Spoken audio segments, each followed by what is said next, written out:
যারা বাইতুল্লাহর সাথে আল্লাহর ঘরের সাথে যারা দুশ্মনী আর আদাওয়াতি রাখবে দুনিয়াও বরবাদ আখিরাতও বরবাদ, দুনিয়াও বরবাদ আখিরাতও বরবাদ। তার একটা নজির স্বরূপ একটা ঘটনা বলি যে আল্লাহর ঘরের সাথে আদাওয়াতি রাখলে তার পরিণাম কি হয়, এই ব্যাপারে আল্লাহ তাআলা কুরআনুল কারীমের একটি সূরা নাযিল করেছেন, সূরাতুল ফিল। সূরাটার নাম কি? সূরাতুল ফিল। ফিল শব্দের অর্থ হলো হাতি। এই সূরাতুল ফিল নাযিল করে আল্লাহ তাআলা কিয়ামত পর্যন্ত সমস্ত মানুষকে জানিয়ে দিলেন, এই মেসেজ দিয়ে দিলেন যে আমার সাথে আমার ঘরের সাথে কেউ যদি আদাওয়াতি আর দুশ্মনী রাখে তার পরিণাম কি হবে তা জানাই দিচ্ছে। এই সূরা ফিল এটা মক্কায় অবস্থিত, মক্কায় অবতীর্ণ হয়েছে। শানে নজুলটা বলি সংক্ষেপে।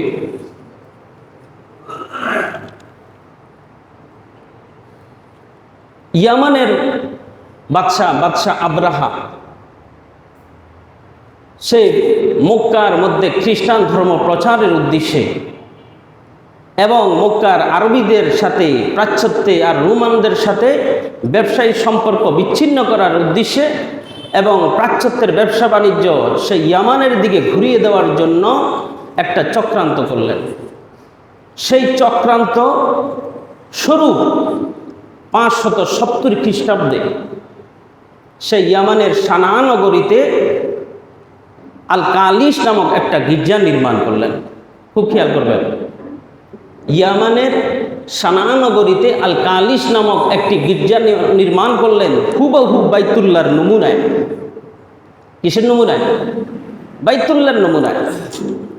কেন নির্মাণ করলেন? তার উদ্দেশ্য হলো যে বাইতুল্লাহর নমুনায় যদি আমি এই গির্জা নির্মাণ করি, মানুষগুলা আমাদের এই গির্জার দিকে ধাবিত হবে, অথবা আরবিরা এর বিরোধিতা করে যদি কোনো ধরনের দুরাচরণ করে আমাদের গির্জার সাথে সাথে এই ইস্যু ধরে আমরা মক্কায় অবস্থিত বাইতুল্লাহর উপরে আক্রমণ করে বাইতুল্লাহ ধ্বংস করে দিব। বলেন নাউজুবিল্লাহ। এটা হলো মূল তারকা। সেই 570 খ্রিস্টাব্দে এই আল কালিস নামক গির্জা নির্মাণ করলেন। গির্জা নির্মাণ করার পরে ঠিক গির্জার কাজ কমপ্লিট হলো, আর আরবিরা ব্যবসার উদ্দেশ্যে ওই গির্জার পাশে দিয়ে যাওয়ার সময় রাত্রিবেলায় তারা ওই গির্জার পাশেই একটা রাত্রি যাপনের জন্য তাঁবু ফেললেন।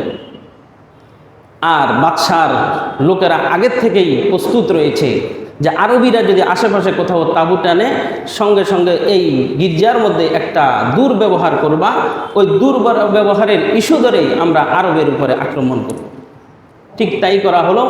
আরবিরা রাত্রি যাপনের জন্য যখন তাঁবু ফেললেন, এই দিকে বাদশার দুষ্কৃতির লোকেরা ওই তাদের আল কালিস নামক গির্জার মধ্যে মল ত্যাগ করলেন রাত্রিবেলায়। আর মল ত্যাগ করার পরে এই ইস্যুটা সকালবেলায় ছড়িয়ে যাওয়ার পরে বাদশার কাছে পৌঁছলো। বাদশাহ মুহূর্তের মধ্যে ক্ষিপ্ত হয়ে গেলেন, আর ক্ষিপ্ত হয়ে 13টি হাতি এবং 60,000 পদাতিক সৈন্যবাহিনী নিয়ে মক্কায় আক্রমণের জন্য প্রস্তুত হয়ে গেলেন। বলে নাউজুবিল্লাহ। কয়টা হাতি? 13টি হাতি এবং 60,000 সৈন্যবাহিনী। ওই যে 13টি হাতি নিয়ে রওনা দিলেন, ওই হাতির উপর ভিত্তি করে এই সূরাটার নাম রাখে সূরাতুল ফিল, এবং তাদেরকে বলা হয় আসহাবে ফিল, হস্তি বাহিনী, হাতি বাহিনী। রওনা দিলেন, চলতেছেন আসতেছেন, এক পর্যায়ে মক্কার অদূরে আসাস নামক অঞ্চলে এসে তারা অবস্থান করলেন। অবস্থান করার পরে কিছু সৈন্যবাহিনী মক্কার ভিতরে পাঠিয়ে দিলেন। এসে তারা মক্কার কিছু বেড়া, দুম্বা, ছাগল এবং আব্দুল মুত্তালেবের প্রায় 200টা উট ধরে তারা নিয়ে গেছে। এদিকে একজন লোক পাঠাইলেন আব্দুল মুত্তালেবের কাছে। আব্দুল মুত্তালেবকে ডেকে পাঠাইলেন। আব্দুল মুত্তালেব আব্রাহার বাদশার কাছে গেলেন। আব্রাহার বাদশা বললেন, আপনি কি চান? আমরা আপনার বাইতুল্লাহকে ধ্বংস করার জন্য এখানে এসেছি। আপনি কি বাইতুল্লাহ রক্ষা করতে চান, না আপনার ওটগুলা ফিরে চান? যদি ওট ফিরে চান তাহলে আমরা আক্রমণ করব, আর যদি ওট যদি আমাদেরকে দিয়ে দেন তাহলে আর আক্রমণ করব না।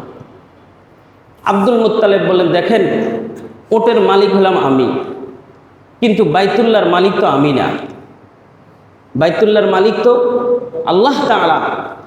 আমার উট আমি হেফাজত করব, আর বাইতুল্লাহর হেফাজত আল্লাহ তাআলাই করবেন। সুবহানাল্লাহ। আব্রাহার বাদশা বললেন, আমি ভাবলাম আপনি বড় জ্ঞানী মানুষ, আপনার দেখা যায় আপনার সম্পদের প্রতি বড় লোভ, ঠিক আছে আপনি উট নিয়ে যান, আমরা আক্রমণ করব। আব্দুল মুত্তালিব উটগুলা নিয়ে চলে আসলেন মক্কাতে। মক্কার সমস্ত মানুষদেরকে ঘোষণা করলেন, তোমরা সবাই শিয়াবে আবি তালেবের মধ্যে পাহাড়ি উপত্যকায় চলে যাও, পুরা মক্কা অঞ্চল ছেড়ে দাও, কারণ 60,000 বাহিনী এবং 13টা হাতি যেখান দিয়ে যাবে ওটা তো তছনছ করে ফেলবে, এদের মোকাবেলা করার ক্ষমতাও আমাদের নাই, তোমরা পাহাড়ে চলে যাও। এইদিকে সব মানুষগুলো চলে গেলেন, আর আব্দুল মুত্তালিব বাইতুল্লাহর গিলাফ ধরে কান্না শুরু করলেন, ও মালিক, ও মালিক, তোমার ঘর তুমি হেফাজত করো, এই জালেম সম্প্রদায় থেকে তোমার ঘরকে হেফাজত করার ক্ষমতা আমাদের নাই, আমরা শুধু তোমার কাছে প্রার্থনা করি আর দোয়া করি, আর তুমি আমাদেরকে রক্ষা করো, আর তোমার ঘরকে তুমি রক্ষা করো, দোয়া করতেছি। এইদিকে আব্রাহার বাদশা তার 60,000 পদাতিক সৈন্যবাহিনী নিয়ে যেই মাত্র মিনা এবং মুজদালিফার মধ্যবর্তী স্থানে পৌঁছলেন, সঙ্গে সঙ্গে আব্রাহার যেই হাতির উপরে ছিল তার নাম হলো মাহমুদ, এই মাহমুদ হাতিটা জমিনের মধ্যে বসে গেলেন। জমিনের মধ্যে বসে যাওয়ার পরে তাকে বহু চেষ্টা করলেন সামনে অগ্রসর করার জন্য, কোনোভাবেই আর সম্ভব হচ্ছে না, সামনে এগোচ্ছে না। অনেক পিটাপিটি করা হলো, শাবল দিয়ে এমনকি কুড়াল দিয়ে পিটালো, উঠে নাই। আর এই দিকে মুহূর্তের মধ্যে আল্লাহ তাআলা ঝাঁকে ঝাঁকে ছোট ছোট কতগুলা পাখিকে পাথর দিয়ে ওই বাহিনীর উপরে প্রেরণ করলেন। পাথরগুলা উপর থেকে নিক্ষেপ করা শুরু করলো। মুহূর্তের মধ্যে পুরা বাহিনীকে বিক্ষিপ্ত অবস্থায় তছনছ করে চতুর্দিকে বিক্ষিপ্ত করে তাদেরকে ধ্বংস করে দিলেন। আল্লাহর ঘরের, আল্লাহর সাথে দুশ্মনী রাখা, আল্লাহর ঘরের সাথে দুশ্মনী রাখা, আল্লাহর ঘরের মেহমান ইমাম মুয়াজ্জিনের সাথে দুশ্মনী রাখার পরিণাম কি? এই জন্য আল্লাহ তাআলা সূরাতুল ফিল নাযিল করে কিয়ামত পর্যন্ত সমস্ত মানুষদেরকে জানিয়ে দিয়েছেন যে আল্লাহর সাথে দুশ্মনী করে, আল্লাহর সাথে যুদ্ধ করে কেউ টিকে থাকতে পারবে না। আল্লাহ তাআলা এই সূরা নাযিল করলেন, আলাম তারা কাইফা ফাআলা রাব্বুকা বিআসহাবিল ফিল, আলাম তারা কাইফা ফাআলা রাব্বুকা বিআসহাবিল ফিল, ও নবী আপনি কি দেখেন নাই আপনার রব হস্তি বাহিনীর সাথে কি আচরণ করেছে, হাতি বাহিনীর সাথে কি আচরণ করেছে। আলাম ইয়াজআল কাইদাহুম ফি তাদলিল, তিনি কি তাদের সব চক্রান্তগুলা নস্যাৎ করে দেয় নাই? তারা যে চক্রান্ত করেছিল বাইতুল্লাহকে শেষ করে দেওয়ার জন্য, তাদের সব চক্রান্তকে ব্যর্থ করে দিয়ে আল্লাহ তাদেরকেই ধ্বংস করে দিয়েছেন। কথা ঠিক না? আলাম ইয়াজআল কাইদাহুম ফি তাদলিল, তিনি কি তাদের সব চক্রান্তগুলা ধ্বংস করে দেয় নাই? ওয়া আরসালা আলাইহিম তায়রান আবাবিল, এবং তাদের উপরে ঝাঁকে ঝাঁকে পাখি প্রেরণ করেছেন। ঝাঁকে ঝাঁকে, তৈরন মানে পাখি, আবাবিল মানে হলো ঝাঁকে ঝাঁকে। অনেকে মনে করে আবাবিল মানে হলো পাখির নাম, আবাবিল পাখির নাম না, আবাবিল মানে হলো ঝাঁকে ঝাঁকে। আল্লাহ পাক ক্ষুদ্র ক্ষুদ্র ছোট ছোট ঝাঁকে ঝাঁকে পাখি প্রেরণ করছেন। প্রত্যেকটা পাখির মুখে এবং দুই পায়ে 3টি করে কঙ্কর ছিল, পাথরের কণা ছিল, বেশি বড় ছিল না। এই কঙ্করগুলা যার গায়ে যেখানে পড়ছে সঙ্গে সঙ্গে মাংসটা পচে গলে জমিনে পড়ে গেছে। বলেন নাউযুবিল্লাহ, পচে গলে পড়ে গেছে। এরপরে আল্লাহ বলেন, তারমিহিম বিহিজারাতিম মিন সিজ্জিল, এই পাখিগুলা ঝাঁকে ঝাঁকে এসে তাদের উপরে পাথর নিক্ষেপ করলেন। ফাজআলাহুম কাসফিম মাকুল, ফলে তারা বক্ষিত তৃণসাদৃশ হয়ে যায়। বলেন নাউযুবিল্লাহ, বক্ষিত তৃণসাদৃশ হয়ে গেছে। বক্ষিত তৃণসাদৃশ মানে যখন গবাদি পশুরা ঘাস খায়, আস্ত ঘাস খায়, আর ঘাসগুলা খাওয়ার পরে যখন তারা পায়খানা করে গোবর বের হয়, এই গোবরগুলার কোনো ঘাসের নিশানা থাকে, একদম ফিনিশ হয়ে যায় কি না? আল্লাহ তাআলা বলেন গোবর যেমনিভাবে তৃণ ঘাস খাওয়ার পরে পশুরা গোবর যেমনিভাবে ফিনিশ হয়ে বের হয়ে যায়, এই ক্ষুদ্র ক্ষুদ্র পাথরগুলো নিক্ষেপ করার পরে তাদের মাংসগুলা এভাবে আল্লাহ তাআলা গলে পচে একেবারে ফিনিশ করে দিয়েছেন, বলেন নাউজুবিল্লাহ। এমনকি তারা দিক বিদিক ছুটলেন, যে যেখানে গেলেন রাস্তায় রাস্তায় তাদের মানব দেহগুলো পড়ে রয়েছে। সর্বশেষে আব্রাহার বাদশাকেও আল্লাহ তাআলা দুকে দুকে রাস্তার মধ্যে ধ্বংস করে দিয়েছে। এই সূরাটা নাজিল করে আল্লাহ তাআলা কিয়ামত পর্যন্ত সমস্ত মানুষকে এই মেসেজ দিয়ে দিলেন যে আল্লাহর ঘরের সাথে, আল্লাহর সাথে, আল্লাহর পয়গম্বরের সাথে, আল্লাহর ঘরের মেহমান ইমাম মুয়াজ্জিনের সাথে যদি কেউ যদি দুশমনি রাখে, তাহলে তার পরিণামটা এমনই হয়ে থাকে।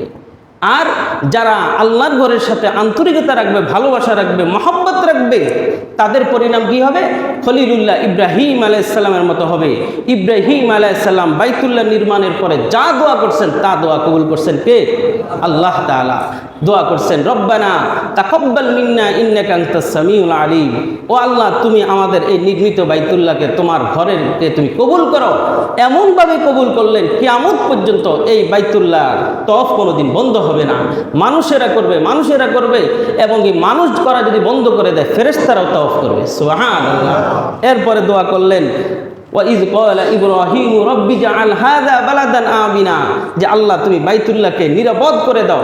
এমন নিরাপদ করে দিলেন যে কিয়ামত পর্যন্ত কোনো দুশমন তো মক্কায় ঢুকতে পারবে না, এমন কি দাজ্জাল পর্যন্ত মক্কায় ঢুকতে পারবে না, বলেন সুবহানাল্লাহ। 3 নম্বর দোয়া করলেন ওয়ারযুকা আহলাহু মিনাস সামারাত, আপনি এই মক্কার অধিবাসীদের জন্য ফলমূল দ্বারা রিজিকের ব্যবস্থা করে দেন। এমন দোয়া কবুল করলেন মক্কা নগরীতে কখনো ফলমূল হবে অভাব হবে না, এমনকি কিয়ামতের আগ পর্যন্ত মক্কাতে কখনো দুর্ভিক্ষ হবে না, বলেন সুবহানাল্লাহ। তাহলে আল্লাহর ঘরের সাথে নিজের সাধ্য অনুযায়ী মহব্বত রাখবো তো? আল্লাহর ঘরের মেহমানদের সাথে, ইমাম মুয়াজ্জিনের সাথে সুসম্পর্ক রাখবো তো ইনশাআল্লাহ? রাখলে কি হবে? দুনিয়া তো দামি হয়ে যাবে এবং আখিরাতেও এই আল্লাহর ঘর তার জান্নাতি হওয়ার ব্যাপারে আল্লাহর কাছে সুপারিশ করবে, বলেন সুবহানাল্লাহ। আল্লাহ পাক আমাদের সকলকে আল্লাহর ঘরের সাথে সুসম্পর্ক রেখে দুনিয়া থেকে বিদায় হওয়ার তৌফিক দান করবেন, আমিন।